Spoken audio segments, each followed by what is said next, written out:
3A XL, 3XL, perfect. Oh.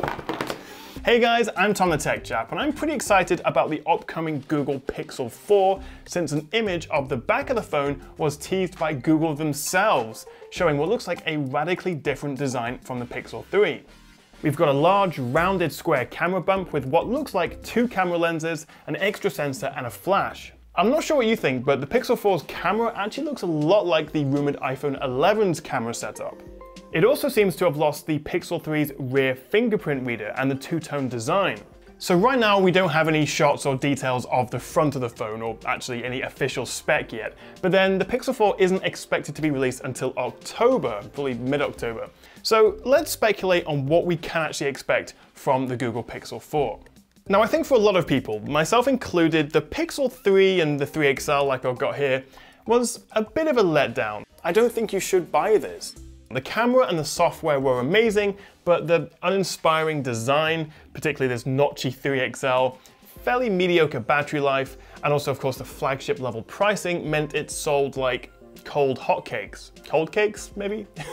Much better though with a more recent Pixel 3a and the 3a XL, which I recently reviewed. These gave you a lot of what made the Pixel 3 great, including the camera and the software, but for almost half the price. And in fact, it looks like right now the 3a is the best-selling smartphone on Amazon US. So I'm sure Google have learned a few things from this for the upcoming Pixel 4. So first off, that camera array. It's a major change from the single camera on the previous Pixels. Google may well stick with a 12 megapixel camera, but with a new sensor and obviously more AI-based software enhancements, plus either a telephoto or an ultra-wide lens, although generally when you get 2 camera lenses, the second one is a telephoto.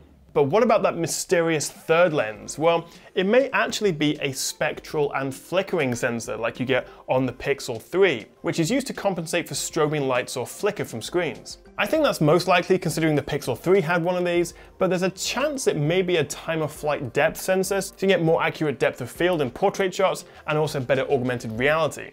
But to be honest, the Pixel 3 already did portraits really well with its standard camera and software, so my money is on it being a spectral flicker sensor. Now going back to the teaser image, you can also see one little extra hole in the corner of the sensor array. Now this could be a microphone or maybe even a laser autofocus as per the Pixel 3.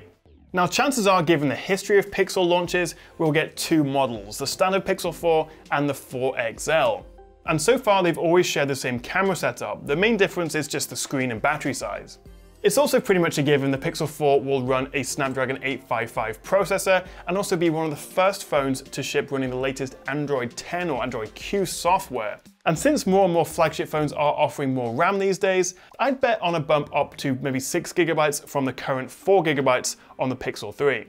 I'd also bet, given the complaints last time around, that we can look forward to a notchless screen. Maybe with a pop-up selfie camera like the OnePlus 7 Pro or the Oppo Reno, but I think more likely we may see just a symmetrical, thin forehead and chin bezel, a bit like the Galaxy Note 9, as while pop-up cameras are certainly popular in 2019, they are a bit riskier in terms of durability, and it means you can't really get any IP water resistance rating. I would actually also like to see some facial recognition on the Pixel 4 face unlocking. Honestly, the iPhone is still leading the pack with this, especially with its 3D IR scanner, so it actually works well at night. So while I've no doubt the Pixel 4 will also come with an in-screen fingerprint reader, particularly as we didn't see a rear fingerprint reader on that leaked image, it would be good to get some really good face unlocking from the Pixel 4. One more thing I'd like to see, but honestly I'm not holding my breath for, is a higher refresh, maybe 90Hz screen. Using the OnePlus 7 Pro at the moment as my daily driver, I think I'm a bit spoiled just by how smooth and fast everything is. But then again, given how the battery life has been a bit middling so far on the Pixel series, and obviously having a higher refresh actually is a bit of a battery drain, I don't think we're going to see it, but that would be on my nice to have list. We should also see UFS 3 storage being used on the Pixel 4, but don't expect a micro SD card slot or even a headphone jack, unfortunately. But what about 5G? Well, the oncoming iPhone 11 is rumored to have 5G in 2 of the 3 models. I think it would be odd if we didn't see a 5G version of the Pixel 4. This may come out a little bit later and also cost a bit more. It can also drain the battery a bit more, so we may get a third variant of the Pixel with 5G.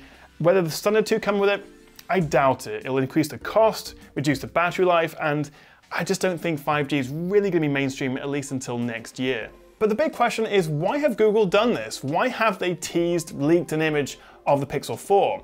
Well, it's clearly calculated to get us talking about their next-gen premium Pixels again. But all this also might be Google getting ahead of the info leaks game. I mean, the Pixel 3 was heavily leaked before the announcement, but does this official teaser mean we could actually see the Pixel 4 a bit earlier than expected?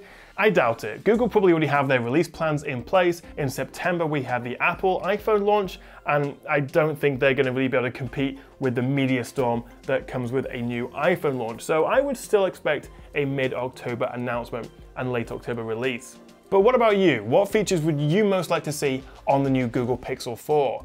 Thank you so much for watching, guys. Hit that like and subscribe button down there and ding that little notification bell if you enjoyed this video and want to see more of my videos. And I'll catch you guys next time right here on the Tech Chat.